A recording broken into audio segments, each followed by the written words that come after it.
Bonjour, je m'appelle Urana, je travaille à la médiathèque de Marennes et donc je vais vous parler d'un de mes coups de cœur. Donc c'est dans les romans policiers, un roman de Sandrine Colette qui s'intitule Des nœuds d'acier.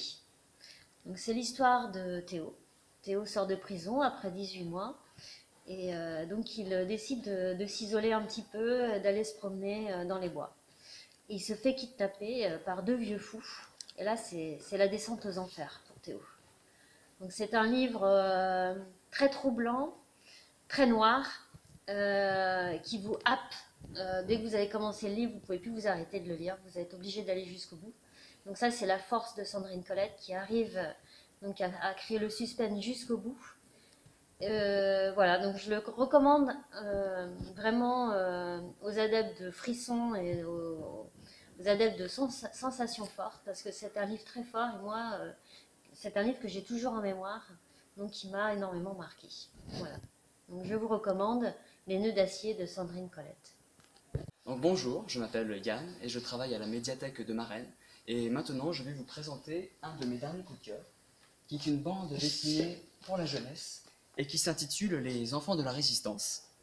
Alors cette histoire parle de l'occupation allemande en France et cette période est vue à travers les yeux de trois enfants, à savoir deux garçons qui sont d'origine française et une jeune fille qui est allemande et qui a fui l'Allemagne nazie avec ses parents.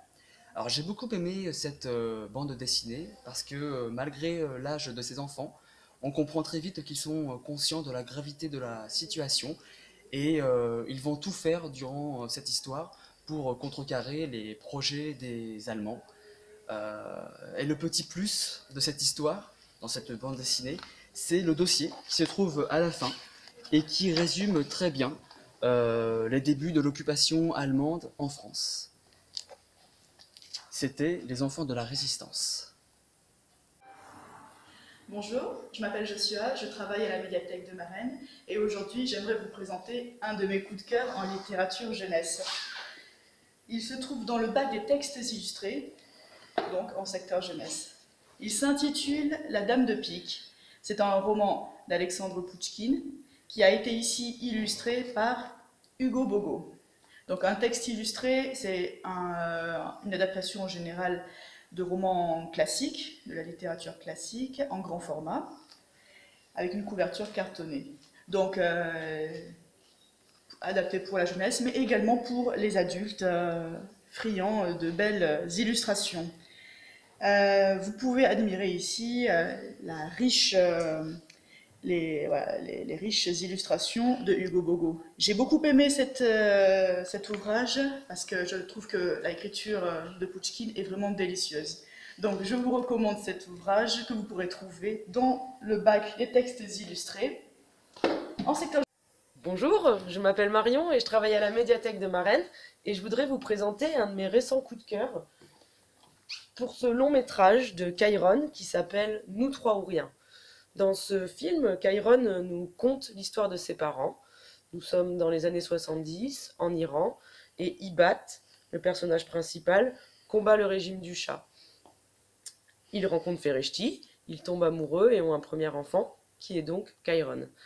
Pendant ce temps, le régime est renversé et arrive au pouvoir l'ayatollah Khomeini, et pour cela, Ibat, menacé comme activiste politique, doit quitter la France.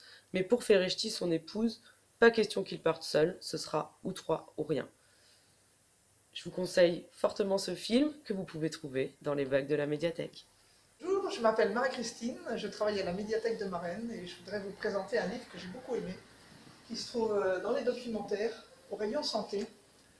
C'est Médecine d'ailleurs, rencontre avec ceux qui soignent autrement. En fait, c'est un médecin urgentiste français qui est parti aux quatre coins du monde rencontrer ses collègues de différents pays, qui soient guérisseurs, rebouteux, tradipraticiens, maîtres des huiles essentielles.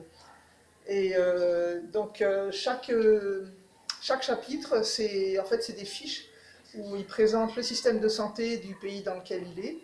Et après ça, il fait le portrait d'un collègue à lui, donc qu'il a suivi pendant sa tournée. Donc voilà, c'est un livre qui nous présente plein d'autres façons de soigner que les nôtres. C'est tiré de vidéos qui ont été tournées par Arte, la chaîne Arte. Voilà, et en plus il y a de très belles images. Voilà, je vous le conseille et vous pouvez l'emprunter à la médiathèque.